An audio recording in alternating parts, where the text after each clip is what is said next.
Hello everyone. I hope कि आप लोग बहुत अच्छे होंगे। तो स्वागत है आप सब लोगों का मेरे पहले वीडियो में, जो कि रिलेटेड है अकाउंट से रिलेटेड है। बहुत ज़्यादा इम्पोर्टेंट ये टॉपिक है। मैं आपको बताऊं, ये इस तरह से समझिए कि अगर कोई आपको बहुत बड़ी बिल्डिंग बनानी है तो उसका लिए आपका पता है फाउंडेशन, जो हम नींव रखते हैं ना, वो बहुत ज़्यादा स्ट्रांग होनी चाहिए, बहुत अच्छी होनी चाहिए। तभी वो बिल्डिंग डिपेंड करती है कि कितनी ऊपर वो रहेगी और कितना उसका वो कितने वक्त तक चलेगी। तो इसी तरह से ये जो मैं आपको बताने जा रहा हूँ, गोल्डन रूल्स ऑफ अकाउंटिंग, ये समझ लीजिए फाउंडेशन ऑफ अकाउंटिंग। ये जो है, ये रूल्स डिटरमिन करेंगे कि आप कितना स्ट्रांगली अकाउंट्स के अंदर एक्सेल करोगे इन फ्यूचर में।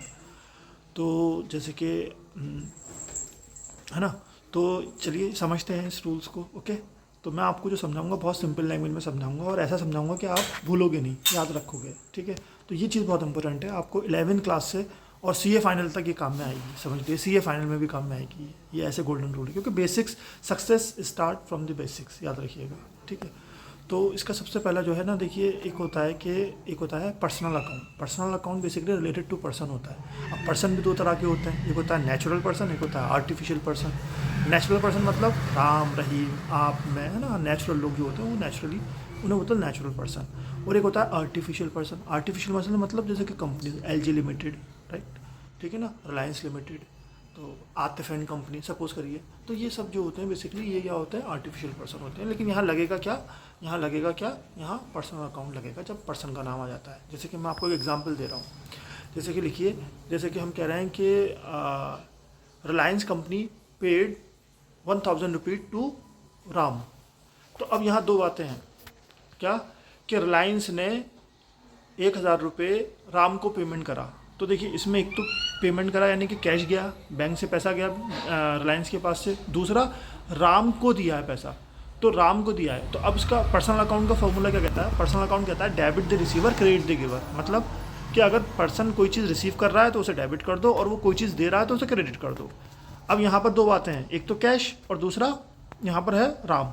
ठीक है, तो अब रिलायंस कंपनी क्या कहेगी? रिलायंस कंपनी के पॉइंट ऑफ व्यू से देखिए, रिलायंस कहेगा कि रिलायंस के पास से क्या गया, पैसे, और रिसीवर कौन है उनका, राम है। तो अब हम यहाँ पे क्या करेंगे, राम को डेबिट करेंगे, क्योंकि पर्सनल अकाउंट क्या कहता है, debit the receiver, credit the giver. यानी कि अगर कोई पर्सन कोई चीज़ रिसीव कर रहा है तो उसको डेबिट कर दो, कोई चीज़ वो दे रहा है तो उसे क्रेडिट कर दो। तो यहाँ डेबिट किसे करेंगे, राम को। अब बात ये आती है कि क्रेडिट किसे करें। याद रखिएगा, अकाउंटिंग के जो एंट्रीज होती है, जनरल एंट्री, वो भी मैं आपको आगे समझाऊंगा। वो एक न्यूटन का लॉ था ना कि every action has equal and opposite reaction, बिल्कुल उससे ये मैच करता है। देखिए अब डेबिट तो कर दिया, तो क्रेडिट किसे करें भाई? एक ही इफेक्ट हुआ है ना, है ना, एक ही तो एक्शन, अभी जो एक्शन करा था उसका एक ही रिएक्शन हुआ है, दूसरा इफेक्ट क्या बैठेगा उसका, वो भी तो कहीं जाएगा। तो उसका क्या होगा कि बिजनेस के पास से कैश गया, तो कैश के लिए यहाँ पर, कैश के लिए मैंने लगाया रियल अकाउंट। याद, मैं आपको बता देता हूँ, मैं समराइज कर देता हूँ। देखिए पर्सनल अकाउंट होता है रिलेटेड टू पर्सन, पहली बात। दूसरी बात, फिर होता है एक रियल अकाउंट, वो रिलेटेड टू एसेट्स होता है। वो कहता है कि debit what comes in, credit what goes out. यानी कि अगर कंपनी के पास या कोई बिजनेस के पास अगर एसेट आ रहा है तो डेबिट कर दो, और एसेट जा रहा है तो क्रेडिट कर दो। और एक होता है नॉमिनल अकाउंट, ये भी बहुत इंपॉर्टेंट अकाउंट है। ये क्या कहता है, debit all expenses and losses, credit all income and gain.